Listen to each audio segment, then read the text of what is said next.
Are you an atheist? Then you are a liar.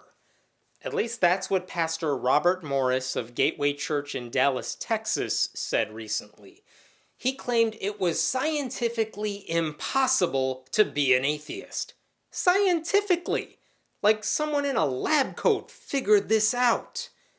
Here, watch. There is no atheist. It is scientifically impossible to be an atheist. And I can prove it to you. And even if you might have a different opinion, you probably will still have no answer for this. I promise you. Because I'm gonna use science, okay? The word science means knowledge. That's what it means. The definition of science, I actually wrote it down from Webster's dictionary, is knowledge about or study of the natural world based on facts learned through experiments and observation. So, in other words, the only way, if it's science, you have done a study and you have based your knowledge on facts and experiments, okay? So, let's talk about this no God. That is what the word atheist means. Now, let me just say, they've changed the definition now. They've changed it because they realize that it's impossible to be an atheist. Again, look at the original word, atheism or theo comes from the Greek word God. A is an antonym, which means opposite or not or no. The word literally means no God. No God, that's what it means. So you can't go changing the definition now, or you could create a new word. If you want to come up with a new word to say, I don't believe there is a God, then come up with a new word. But if you want to use the word atheist, scientifically, there's no atheist, because you can't definitively say there is no God, and I'll prove it to you. Good Lord, it's this argument. It's basically the idea that atheists, all atheists, think there is 100% no God. I know it for a fact. There is nothing that will ever convince me otherwise. Now someone hand me a mic so I can drop it. Notice that Morris never quoted any prominent atheist who agreed with that definition. He didn't play video clips of them saying it. That's because he's a liar. At the very least, he's someone who doesn't do any research. So let's just start with the definition. Atheist doesn't mean rejecting God with absolute certainty. If you're asymptomatic, it just means you're without symptoms, not that you categorically deny your cough. Atheist means without God. You don't believe God exists. Here's Merriam-Webster. An atheist is a person who does not believe in the existence of a God or any gods. Does not believe. It's that simple. But this guy isn't alone. Let me show you one more clip from a few years ago. It's basically the same idea, but this one's even worse. This one features Pastor Glenn Barrett of the Audacious Church in Manchester, England, talking about how he totally owned an atheist in a debate over God's existence because he pointed out how stupid that atheist was. A little while ago, I was invited to a university to speak at the Atheistic Society.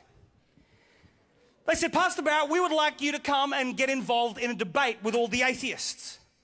I said, fine. I said, what's the heading? Well, what's the caption? What are we debating on? And they said this, the debate is this, the premise is, there is no God. I said, okay. They said, yeah, the president of the Atheistic Club, he will stand up and he will share for 15 minutes on how there is no God, and then we're going to give you 10 minutes to prove to us that there is a God. I said, bro, I don't need 10, I only need 2 minutes. He said, come on down. So I went down, I won't tell you which university it was, but I drove to Cambridge, and when I got to Cambridge, I go into this lecture hall, right? And there's, 1,000 students there, and the lead atheist, he gets up and he's preaching. And he's spitting, and he's frothing at the mouth, and he's eloquent, he's brilliant. How can any rational person believe that there is a God? You've got to be stupid to believe that there is a God, and all these sorts of things, all the things that you've heard. And then they said, and now we're going to get Glenn Barrett, he's going to come up and tell us why there is a God. Have you ever read the verse, led like a lamb to the slaughter? So I get up on stage and there's boos and hisses and all these sorts of things. And I come up the front and I just said to the guy, I said, listen, you spoke so eloquently. I said, come and join me on stage. So he came and joined me at the podium at the front there. And I said, you believe there is no God? He said, there is no God. You cannot be a rational person and believe there is a God. I said, okay, help me out with this. I want to show you something. And I drew a circle on a whiteboard like this. I said, this circle represents knowledge. Everything that could ever be known about any subject fits in there. All the sciences, all the arts. You're an intelligent man. You study at this university. How much do you know of everything that could possibly be known? So he took a pen and he drew that and he went, I reckon I know this much. I said, wow, you're intelligent. He said, yeah, I am. I said, that's brilliant. I said, so that's what you do know? He said, yes. I said, and that's what you don't know? He said, yes. But this does exist, you just haven't discovered it yet. Yes. Therefore, could God not exist in a dimension that you haven't yet discovered? Answer, yes. Therefore, sir, I would suggest you're not an atheist, you're an agnostic and one step closer to knowing my Jesus. A few things about that clip. No atheist group would ever try to prove there is no God. You can't prove that in any definitive way. Barrett also never said what school this was, or what atheist group it was, or who he was debating. I emailed his church at the time, and they never responded.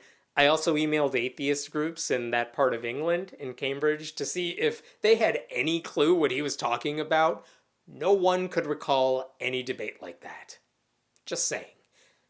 And also, I've seen plenty of debates, and no one boos a speaker when it's their turn. That never happens.